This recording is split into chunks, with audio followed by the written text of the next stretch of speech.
नमस्ते दोस्तों, स्वागत है आपका गपशप टेल्स विद पूजा में। यहाँ मैं आपको सुनाती हूँ हिंदी और इंग्लिश में नई नई कहानियाँ। आज की कहानी है बहादुरी की मिसाल, जो हमें सिखाएगी कि डर पर जीत पाना ही असली वीरता है। आइए शुरू करते हैं। बहुत समय पहले की बात है। एक छोटे से गांव में अनन्या नाम की एक 12 साल की लड़की रहती थी। वो पढ़ाई में तेज और स्वभाव में शांत थी, लेकिन गांव के बच्चे अक्सर उसे चिढ़ाते थे क्योंकि वह डरपोक लगती थी।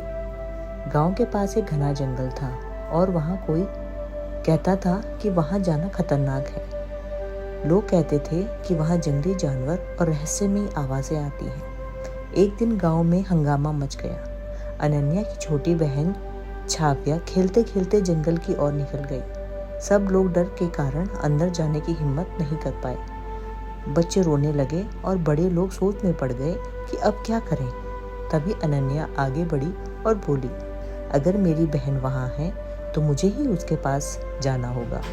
गांव वाले हैरान रह गए। वे सोच भी नहीं सकते थे कि हमेशा शांत और डरपोक दिखने वाली अनन्या ऐसा साहस दिखाएगी। हाथ में एक लालटेन और दिल में हिम्मत लेकर अनन्या जंगल में चली गई। गुप्त अंधेरा था। पेड़ों की सरसराहट और अजीब सी आवाजें सुनकर उसका दिल जोर जोर से धड़क रहा था, पर उसने खुद से कहा, डर मुझे रोक नहीं सकता, मुझे अपनी बहन को ढूंढना है।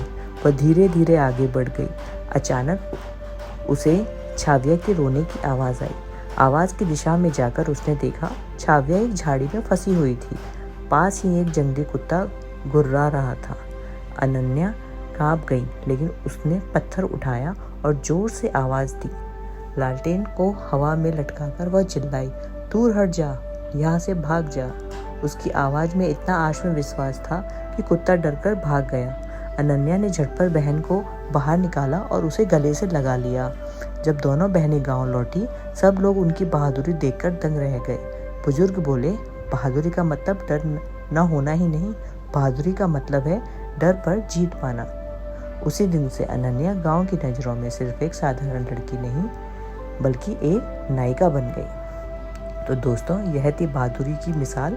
याद रखिए, बहादुर वही है जो डर को महसूस करने के बाद भी सही से काम करने का साहस रखता है। अगर आपको ये कहानी पसंद आई हो तो गपशप टेल्स विद पूजा को लाइक, शेयर और सब्सक्राइब जरूर करिए। मिलते हैं अगली कहानी के साथ। तब तक के लिए धन्यवाद।